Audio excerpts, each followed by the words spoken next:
এই ধরো, তোমাকে ভালোবাসি এতটুকু নিশ্চয়তা যদি এভাবে বুঝায়, চায়ে চিনি না চেয়ে তোমার ঠোঁটে ছোঁয়া চাইতাম। ধরো, আমি বাজার ভুলে গেছি, তুমি অভাব বুঝো। ভুলে যাওয়ার বাহানায় জন্মদিনের শুভেচ্ছা দিলাম শুকনো চিলকুটে। তুমি অভিমান করো না, ভালোবাসায় ভালো থাকা যায় বুঝো। ধরো, আশেপাশের সবাই কক্সবাজার কিংবা নেপাল ঘুরতে যাচ্ছে ছুটিতে, সেখানে তোমাকে নিয়ে আমি একদিন রিক্সায় ঘুরলাম, আরেকদিন নদীর পাড়ে বসে তোমার কাঁধে মাথা রাখলাম। 10 টাকার বাদাম কি ছিল দিলাম তোমার হাতে।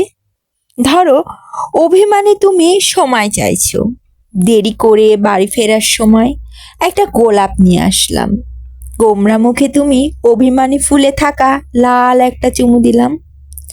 ধরো, তোমার ভীষণ জ্বর, আমি রান্না করে তোমার মুখে ভাত তুলে দিলাম, পাশে শুয়ে মাথায় হাত বুলিয়ে দিলাম, তুমি জ্বরের ঘোরে ভালোবাসি বলে আমি মুচকি হাসলাম। এতটুকু নিশ্চয়তা যদি দেই, ভালোবেসে তুমি কি আমার হয়ে থাকবে? অভাবে সমাজের চোখে কালো কাপড় বেঁধে থাকবে কি আমার সাথে ভালোবাসা ভালোবেসে?